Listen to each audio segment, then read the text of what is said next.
Danica, you've spent a lot of time with people on the left and the right. Do you agree with Tucker that the people on the left aren't that impressive in person? Yeah, and it's funny, we were just talking about this. I said, all of the Avengers, all of you, are all more impressive in person. Tucker, that's the first thing I say about him, more impressive in I person. totally agree with that. So cool, so genuine, so locked in. Tulsi, so engaged, so much integrity. The things that we've talked about behind the scenes about how much she cares that things actually get done instead of appear to get done. Like, she has so much integrity and care and pride from where she came from, and she's just a wonderful person.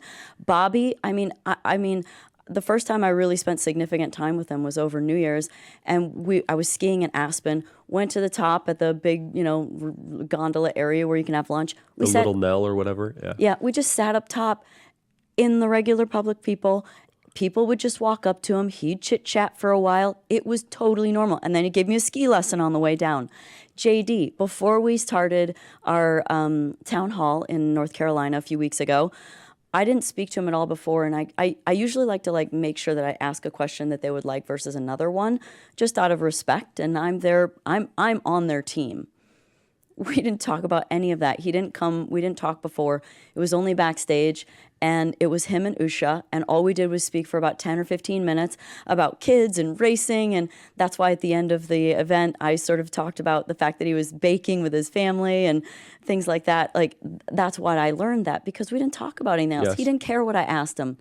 Look, I could go on and on. Yourself, everyone, more engaging, more amazing, more genuine, more amazing in person. And you know what I've experienced too? This is like throughout my racing career. There'd be many times you go to the racetrack and there'd be like a governor or a senator. And look, I'm not saying they're all bad, but many of them I met, it was like a matter of a lot of them just kind of weren't there. Yeah, like, totally. they just didn't seem intelligent to me. I completely I'm sure agree some with you. are, but that was what They're I very got from unimpressive. Yes, exactly. And then it'd be like handshake picture, right? The formality of the picture with the handshake, go away. And that was it. There was no conversation. It was just sort of like, like, are you there? And then shake hands, take a picture, and walk away. I truly believe that Make America Great Again it's just it makes a great acronym, but it's really about making America better than it's ever been. And again, I think most people in the political class are so stupid and unimpressive. And I say that, I spend a lot of time with them. But you know who is impressive? Elon Musk is impressive. Tulsi Gabbard is impressive. Bobby Kennedy, you're impressive. Yeah. And what we're doing is we're replacing the traditional political class with this outsider class. Vivek is very impressive, very smart, built something. But like your average governor and senator, they're just not firing.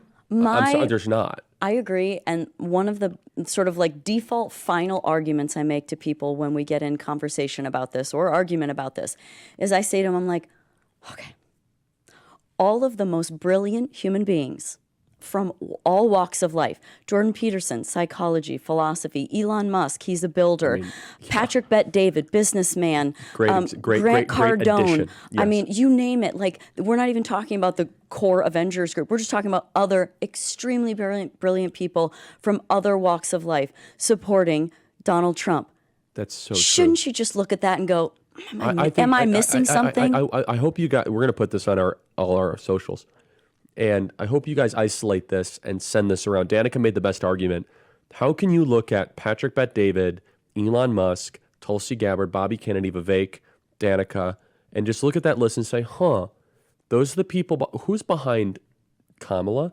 You got like Liz Cheney, the political class. I was also thinking they obviously throw the famous people around. And look, I think I'm a surrogate because I have a platform, but I keep talking. And what you notice about everyone else on that other side, and I think everybody got really mad that Beyonce didn't perform a concert the other night, right? But they come in for a moment. So deceiving what they did. They come in for a moment and say, I'm voting for Kamala. And then that's they just it. leave. Yeah. And that's it. And you don't see that on the other side, or at least from my perspective and what I'm doing.